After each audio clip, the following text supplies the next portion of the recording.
My new employee said, "I don't do menial tasks. I was hired to innovate." His boss, just said, "You're absolutely right." Then I handed him his termination letter, adding, "Your new task is to innovate a way to find a new job." His face dropped. I, 34M, run a small marketing agency. We're not huge, 15 employees, decent clients, solid reputation. I built this place from nothing, so yeah, I'm protective of it. 3 months ago, I hired Brendan. MIT grad, killer portfolio, references that practically glowed. During interviews, he talked about disrupting traditional marketing paradigms and implementing AI-driven solutions. I should have seen the red flags when he name-dropped his connections every 5 minutes, but I was impressed. Sue me. His first day, I asked him to review our client onboarding process, standard stuff for new hires. He literally laughed. "I don't do grunt work. I was hired to innovate, not file papers." I thought he was joking. He wasn't. Week 2, I assigned him to shadow our account manager, Priya, on a client presentation. Basic observation, take notes, learn our style. He showed up late with Starbucks, interrupted her 3 times to correct her strategy incorrectly, then told the client their current campaign was pedestrian. We almost lost a $200 account. But here's where it gets interesting. I started documenting everything: emails, Slack messages, witness statements. See, Brendan didn't just refuse menial tasks, he was actively sabotaging other employees. He told our junior designer Maya that I'd privately criticized her work and she should step up or step out. She came to my office crying. He convinced our developer Marcus that Priya was taking credit for his ideas. Created this whole rivalry out of thin air. The manipulation was almost artistic. He'd CC me on emails where he'd offer to help colleagues, knowing they'd decline because he'd already poisoned those relationships. Then he'd forward those rejections to me as proof that the team was resistant to innovation. I kept quiet, kept documenting. Month 2, Brendan started his real play. He scheduled a meeting with our biggest client, Technova, without telling anyone. What he didn't count on was that I have a 15-year relationship with their CEO, a guy who values loyalty above all else. The CEO called me right after, giving me a heads up. Brendan had pitched them a revolutionary campaign that would finally bring them into the 21st century. The CEO loved the idea, but was wary of the source. He agreed to play along. Then Brendan sent me an email. Professional, measured, suggesting that perhaps our current team wasn't equipped for next-level thinking. Maybe we needed to restructure. "He'd be happy to lead this transition, of course," I replied. "Interesting perspective. Let's discuss Monday." That weekend I made some calls. Turns out, Brendan's glowing references, 2 were his college buddies. The third was his mom's boyfriend who owned a print shop. His MIT degree was real, but he'd been fired from his last 2 jobs for, wait for it, creating toxic work environments. So Monday came. Brendan strutted in wearing a suit. He never wore suits, clearly expecting a promotion.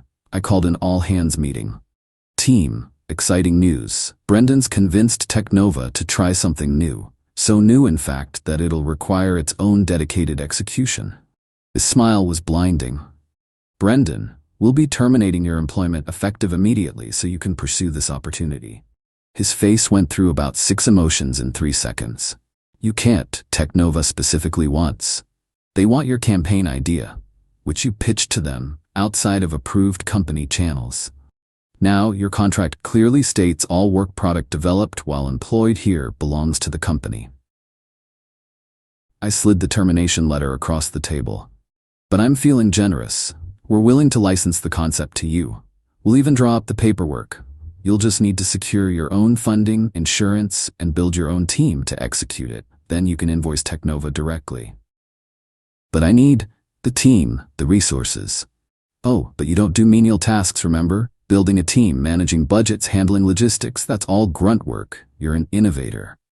He tried to backtrack. Suddenly he loved being part of the team. He'd been misunderstood. "Could we start over? Your new task is to innovate a way to find a new job." The room was dead silent. Brendan looked around for support. Maya was studying her notebook. Marcus wouldn't make eye contact. Priya just smiled. He grabbed the letter and left. But here's the thing about toxic people. They don't go quietly. Update 1. So Brendan didn't take the termination well. Shocking, I know. First, he tried to poach Technova directly. Sent them a whole presentation about how I was stifling innovation and threatened by his vision. Even offered to do their campaign for 30% less than our rate. Technova's CEO forwarded me the whole chain with a one-word comment. Yikes. He already knew the backstory from me. They were testing Brendan, and he failed spectacularly. They declined his offer and renewed our contract for another year, adding a clause about personnel stability. But Brendan wasn't done. He started a LinkedIn campaign. Posted these lengthy articles about toxic leadership and when your boss fears your potential. Never named me directly, but included enough details that anyone could connect the dots. His MIT network ate it up. I started getting messages asking if I really fired someone for being too innovative. Then came the legal threat. His uncle's a lawyer, of course he is, and I got a letter alleging wrongful termination, defamation, and hostile work environment. The letter claimed I'd orchestrated a campaign to humiliate him and damage his career prospects. I forwarded it to our attorney, Sarah, who actually laughed. He put in writing that he refused to do assigned tasks, and he wants to sue? But here's where Brendan got clever. He'd been taking voice notes immediately after our interactions, narrating his version of events. Started building this whole narrative where I was threatened by his Ivy League education and connections. He also filed for unemployment. In his claim, he stated he was terminated for questioning outdated practices and suggesting improvements. No mention of refusing assignments or sabotaging coworkers. I had to laugh. The kid documented his own downfall, but somehow thought his creative writing would override actual emails and witnesses. The unemployment office scheduled a hearing. I compiled everything, emails where he refused tasks, Slack messages where he insulted colleagues, written complaints from team members, the works, even the recording of Priya's presentation where you could hear him interrupting and the client's uncomfortable reaction. Meanwhile, Brendan kept posting on LinkedIn. Started a whole series about the future of marketing where he subtly dragged traditional agencies, read us, for being stuck in the past. Got himself invited to speak at some startup incubator about breaking free from corporate restraints. My team was rattled. Maya asked if we should respond, defend ourselves online. Marcus worried about our reputation. Even some clients asked about the drama they'd seen on social media. I told everyone the same thing. Let him talk. Document everything. The truth has a way of surfacing. But privately, I was stressed. Brendan was young, connected, and social media savvy. I was just a guy who built a decent company and wanted to protect his team. In the court of public opinion, guess who usually wins? Then Priya did something I didn't expect. She posted her own LinkedIn article. What it's really like to work at a small agency. No drama, no callouts, just a genuine piece about our collaborative environment with specific examples of projects we'd done together. The comment section filled with testimonials from current and former employees, clients, even vendors. It went viral in our little marketing world. Way more engagement than any of Brendan's posts. But the unemployment hearing was coming up, and Brendan had hired an actual attorney. This wasn't over. Update 2. The unemployment hearing was scheduled for 2 p.m. on a Tuesday. Virtual, thankfully. I'd spent days prepping with Sarah, our attorney. She kept saying our case was airtight, but I'd learned not to underestimate Brendan. He logged on wearing a full suit, sitting in what looked like a rented office space. His attorney, Mr. Fitzgerald, had this perfectly groomed beard and the kind of voice that made everything sound reasonable. They went first. And man, Brendan had transformed into a different person. Soft-spoken, thoughtful, constantly referring to his passion for the industry and desire to contribute meaningfully.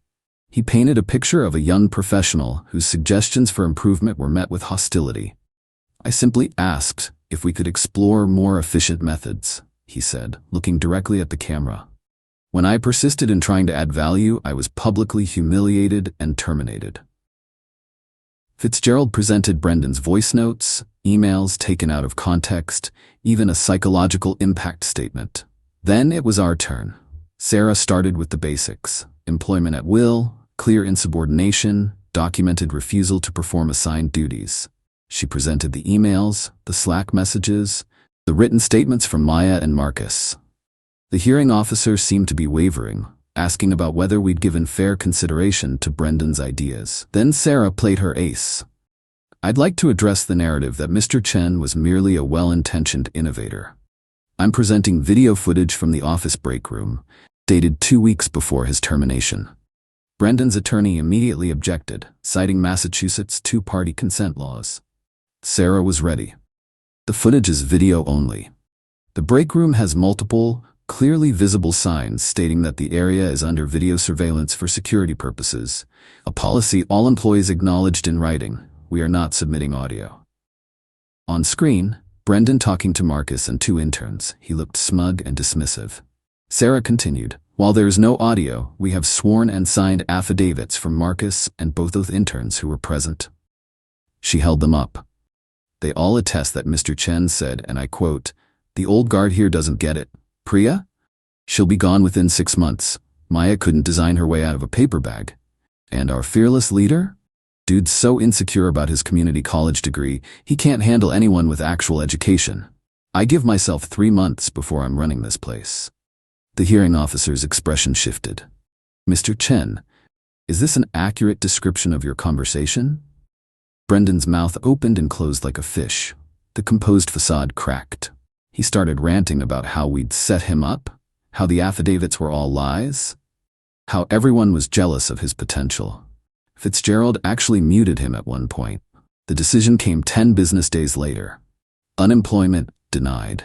The finding was clear evidence of willful misconduct intended to cause harm to the employer's business and reputation.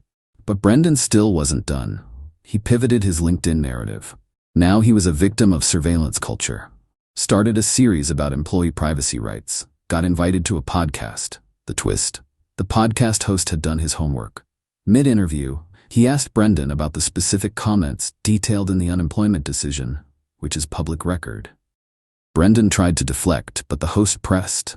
The interview ended with Brendan removing his mic and walking out. The clip went viral. "Innovate your way out" started trending in marketing Twitter. Technova's CEO sent me a fruit basket with a note, "Thanks for the bullet we dodged." Update 3. Thought I was done updating, but something happened yesterday that felt like the universe closing a loop.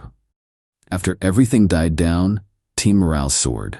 Maya landed us 3 new clients with her amateur hour designs. Marcus built an internal system that actually did streamline our processes. Real innovation. Priya got promoted to VP of Client Relations. But yesterday, I got a call from Jennifer Liu, CEO of a Boston tech startup. "Hey, I'm calling for an unofficial reference on Brendan Chen." My stomach dropped. "He listed me?" She laughed. "No, actually. He listed some names, but when we called, the first 2 gave these vague, rehearsed answers, and the 3rd guy at a print shop got flustered and hung up. Huge red flags. So we dug deeper, found the whole situation online. I'm calling because I wanted to hear your side. I kept it professional. Confirmed his employment dates and that he was terminated for cause. Between you and me, she said, he interviewed well, but something felt off. Kept talking about how his last company couldn't handle his vision. Now I know why. 2 hours later, Brendan emailed me. First contact since everything went down. Subject: opportunity for discussion. I recently had a promising opportunity derailed by what I can only assume was a negative reference from you. This ongoing interference needs to stop. I'm willing to meet and discuss a mutual resolution. Perhaps we could even explore a consulting arrangement? The audacity. I forwarded it to Sarah with a note. FYI, not responding. Sarah replied, "Good, but I'm sending his lawyer a little note of my own." She sent Fitzgerald a letter reminding him that they had sworn affidavits proving his client had provided fraudulent information on his job application, the fake references, and that while we had chosen not to pursue a civil case for fraudulent misrepresentation, we reserved the right to do so if this harassment continued. Then Priya knocked on my door. "You need to see this." She showed me a LinkedIn post from Jennifer Liu. Hiring tip: when a candidate spends more time bad-mouthing their previous employer than discussing their achievements, run. When their references sound like they've been coached, run faster. Thank you to those who do honest diligence. You save companies time, money, and culture. The comments were brutal. Brendan's name wasn't mentioned, but in our small industry, everyone knew. But here's the twist that still has me shook. This morning, I got a call from David Chen, Brendan's father. "I'm sorry," he started. "I know my son caused problems. His lawyer received a letter from yours. We tried to give him everything. Best schools, connections. Somewhere along the way, he learned the wrong lessons." I didn't know what to say. "He's brilliant," his father continued, "but he thinks that means rules don't apply to him. Every job, same story. For his entire adult life, I've been making calls, smoothing things over. I'm done. Maybe hitting bottom will teach him what we couldn't?" He asked me not to hold it against other MIT grads. Then he thanked me for not filing a lawsuit over the application. "Can I ask you something?" I said. "The fake references. Did you know?" Long pause. "I suspected. When you've been cleaning up after someone for that long, you learn to recognize patterns." We hung up, and I sat there thinking about Brendan. All that potential, wasted on shortcuts and ego. His father sounded broken. Maya knocked. "Hey boss, that startup in Cambridge wants to meet about their rebrand. Should I set it up?" "Yeah," I said, "but you're leading the pitch." Her face lit up. "Really? But that's a huge account. You've earned it. Plus I'll be there if you need backup." She practically floated out. Here's what Brendan never understood. Innovation isn't about being the smartest person in the room. It's about making the room smarter. It's doing the unglamorous work that makes the magic possible. It's building others up, not tearing them down. The termination letter I gave him said his new task was to innovate a way to find a new job. 3 months later, he's still trying. Meanwhile, the team he dismissed as beneath him, they're thriving. I kept one of his emails, the one where he said he didn't do grunt work. Framed it. Sits on my desk as a reminder. The moment you think you're too good for the basics is the moment you stop being good at all. Oh, and that fruit basket from Technova? We kept it in the break room, right under the security camera.